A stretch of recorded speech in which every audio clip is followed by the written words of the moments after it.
Le standard, on y retourne d'ici quelques minutes, il est 10h48. Merci de nous accueillir chez vous par l'intermédiaire de la télévision, de la radio et de celles et ceux qui nous suivent en Facebook Live. On va retrouver notre spécialiste qui prend un petit peu de son temps professionnel. Elle est en télétravail également. Nathalie Collin-Fagotin, psychologue diplômée, formatrice, auteure et spécialiste de la famille. Elle vient prendre un peu de temps pour nous éclairer un peu en tant que parent, en tant que survivant à ce Covid-19. Bonjour Nathalie. Yorana. Bonjour. Et bienvenue. Merci pour ce temps consacré à nos auditeurs et téléspectateurs ce matin. On parle d'émotions, d'émotions en termes de confinement. Et aujourd'hui, la gestion de la colère avec les enfants. La colère peut vite monter, la goutte peut vite faire déborder le vase ce matin. Oui, la colère est une émotion qui est très banale finalement, on en ressent tous à un moment ou à un autre et les enfants peuvent exprimer cette colère de manière beaucoup plus spontanée que nous, les adultes, et donc ça peut vite dans un environnement où on se côtoie les uns les autres. Donc dans ce contexte de confinement, la gestion des colères des enfants peut vite devenir difficile à gérer pour les parents. Est-ce que ça se gère différemment ? Parce qu'elle peut prendre beaucoup d'ampleur. Je pense alors aux jeunes enfants, par exemple, qui vont se mettre à crier, à pleurer, à se rouler par terre et à faire une crise de colère, comme on pourrait le dire. Et ça, effectivement, ça peut être difficile à supporter au bout d'un moment pour les parents. Et puis, je pense aussi aux colères des plus grands qui vont parfois durer longtemps. Donc, les colères au quotidien ne sont pas faciles à vivre. Compliqué pour les parents, d'autant plus qu'il y a différents enfants dans le foyer. Comment fait-on, Nathalie? Aidez-nous, s'il vous plaît. On a des enfants qui ne sont pas faciles à gérer, qui expriment leur colère à leur façon, à leur âge. Comment fait-on? Help, Nathalie. Alors, tout d'abord, la colère, il faut considérer que si on voit quelqu'un en colère, si on voit un enfant en colère, en tant que parent, ça a tendance à résonner avec notre propre colère, parce qu'on a, par réaction et par effet miroir, tendance à s'énerver sur quelqu'un, en face de quelqu'un qui s'énerve, ça c'est bien connu. Et donc la première étape, c'est de garder son calme. Au lieu de rajouter de l'énervement, eh bien d'essayer de garder son calme devant quelqu'un qui est en colère. C'est pas simple, ça demande un certain self-control, mais c'est vraiment primordial, parce que si on ne le fait pas, on va rajouter de l'animosité, de la tension dans la situation qui est déjà tendue.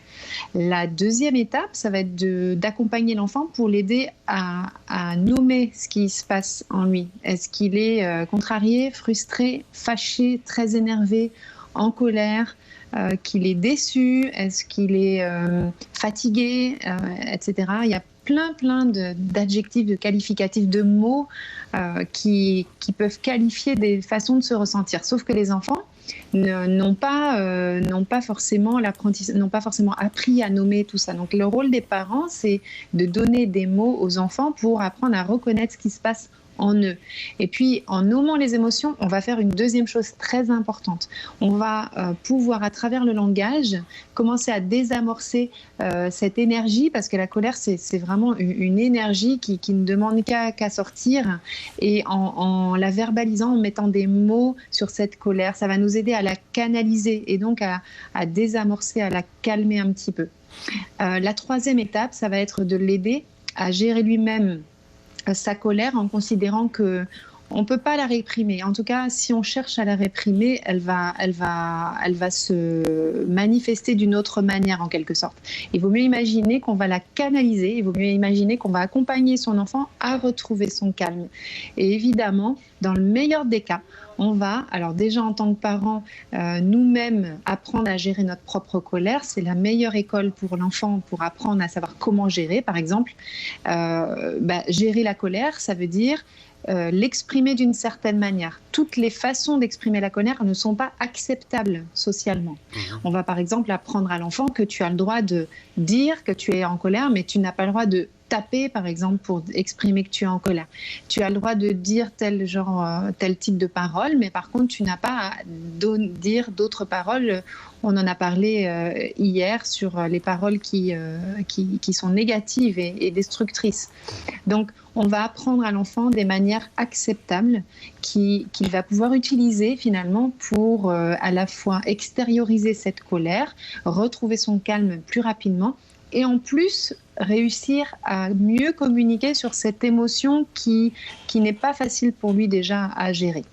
La gestion de la colère, on préconise, on l'a entendu, le dialogue, mais quand le dialogue ne passe plus, est-ce qu'on peut passer par l'écrit, comme une lettre adressée à ses enfants ?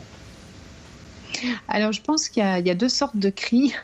Il y a les cris qui expriment en fait chez le parent sa propre colère et son propre énervement. Et il faut bien dire qu'au quotidien, beaucoup de parents peuvent se retrouver dans cette situation.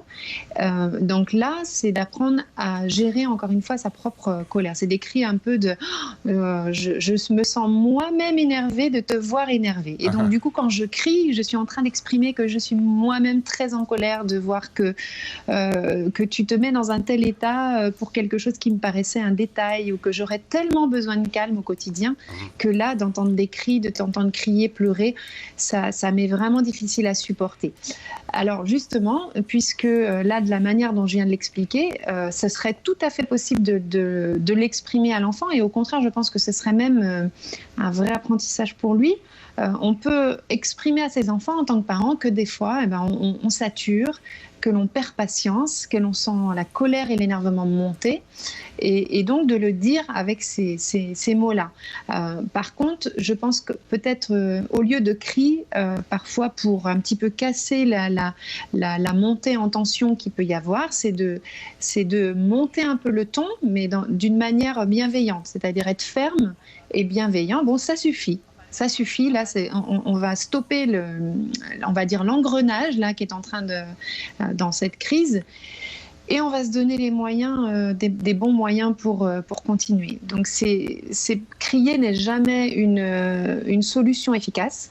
Par contre, parfois, couper court à une spirale, un engrenage qui fait que l'énervement va monter et puis la spirale commence à enfler, ça peut juste être amorcé à une autre étape où on se dit bon, là ça devient vraiment difficile à gérer, alors stop, on se pose, on se calme et on reprend sur des bonnes bases. La gestion de la colère dans ce contexte particulier, colère envers les enfants. Merci infiniment Nathalie pour tous ces outils, cette aide que vous apportez aux parents qui sont sans doute dans cette situation, qui se sont reconnus dans les exemples que vous avez cités. On va vous laisser conclure ce rendez-vous en vous remerciant encore une fois d'avoir pris de votre temps de télétravail pour éclairer nos lanternes. Alors la colère, la reconnaître, c'est la première étape pour apprendre à la gérer. Et donc peut-être en conclusion, ce que je pourrais suggérer, c'est d'apprendre à accepter que je suis en colère, je m'autorise moi parent à être en colère. Donc quand mon enfant est en colère, j'apprends aussi à l'autoriser à être en colère. Il a le droit d'être en colère, même si je vais lui apprendre des façons acceptables de la manifester, cette colère. Marururua. Merci beaucoup Nathalie Collin-Fagotin, spécialiste de la famille, avec un site internet qui s'est affiché en bas de votre écran, familypsy.com, la page Facebook également. On vous donne rendez-vous demain, on vous souhaite une belle journée en télétravail. Bisous Nathalie. Maruru Nathalie. Wharomeni tātou Nathalie Collin-Fagotin te tau te manawa te ie te parauhoi o te iria i moe tā tātou tamari no te tamari aita e whaito te riri ia u ana.